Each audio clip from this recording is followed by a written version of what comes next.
Well, let's unpack then the significance of the day with Contralesa Secretary General Zolani Mkiva. Mr. Mkiva, good evening to you. Thank you so much for your time tonight. There's no question that heritage is one of the country's biggest treasures, cultural heritage that is. Do you think we've been able to capitalize on it as much as we could be? No, thank you very much, Kathy, for having us. Indeed, heritage is an overarching umbrella that actually frames our outlook as a society and as a country.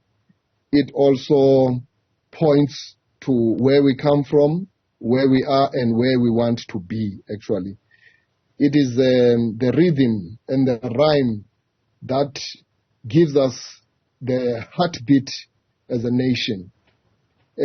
We have done our level best to mainstream heritage in the South African society, but more still needs to be done, particularly because historically speaking, you will remember that we are in a process of reclamation, reaffirmation, and restoration of that heritage.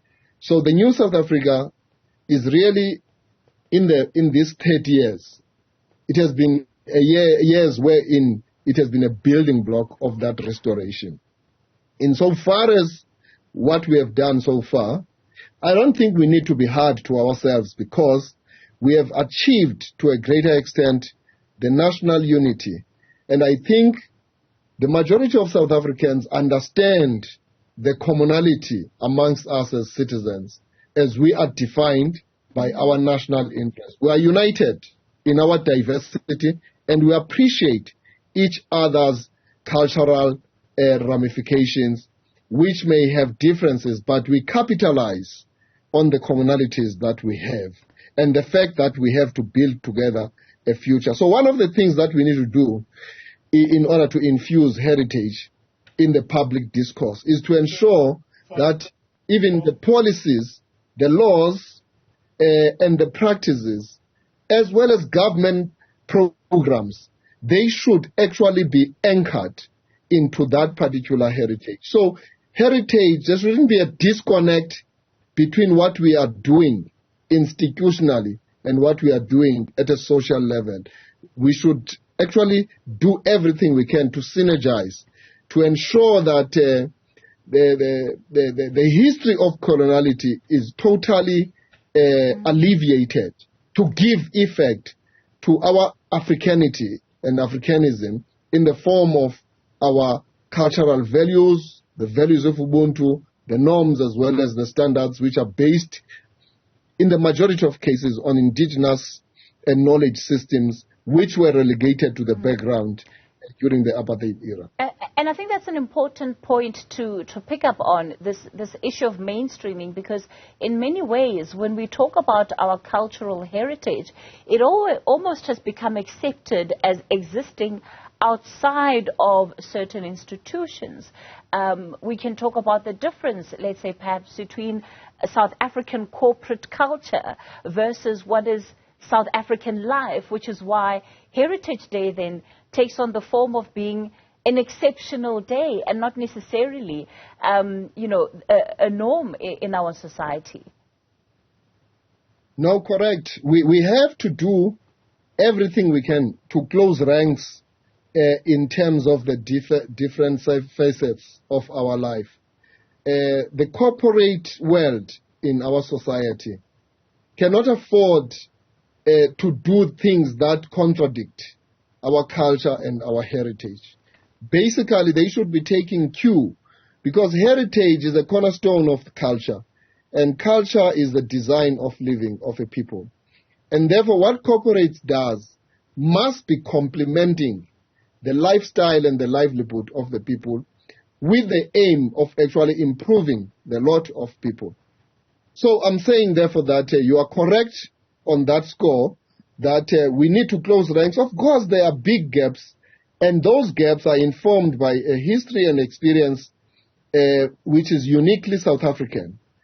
So we can use the same thing and flip it around and use it to our own advantage. And when I talk about mainstreaming and foregrounding, our heritage. It is intended to say, how do we totally emancipate the African voice and the African mind to a point wherein we have a new mindset that begins to say, yes, we are South Africans in particular, but we are Africans in general. And therefore, the reality is that we are a country that is located here, which is rich with culture, uniqueness, and antiquity, which we can use to our advantage, because it is a point that makes us to be distinguished, insofar as the rest of the world, because we have our own unique, outlook, which we can actually capitalize on when it comes to a number of the drivers for our economy, tourism, heritage itself. We have so much of the heritage sites in our country. We have so much of the tourism destinations. If we were to link all of those together with the spiritual spaces that we have in this country, I think putting all of that melting pot together can take us to a point where we could be one of the countries that draw a lot of tourists from the world. And tourism could be one of the big, for instance, the British, they have used tourism to their advantage. And I think one of the biggest, drivers of their economy is tourism. Sure. And it is anchored on their own heritage. Imagine in a country like South Africa where you have 9 kingships and a queenship.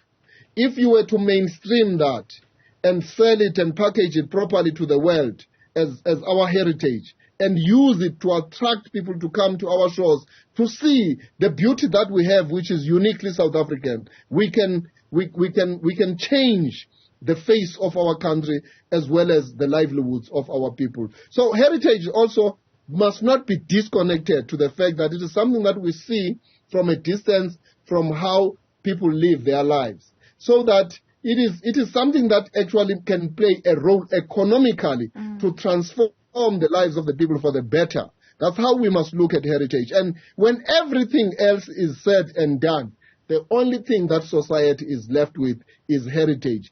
Future generations will inherit this heritage that we also inherited. So the role of the current generation is to make sure that we improve, harness, grow and engender that particular heritage in the context of a developmental state, that we talk about heritage that develops people rather than heritage that is in the form of monuments that do not give any effect in terms of changing the lives of the people. All right. Contralesa Secretary General Zolani Mkiva, we'll leave it there for tonight. Thanks for your time.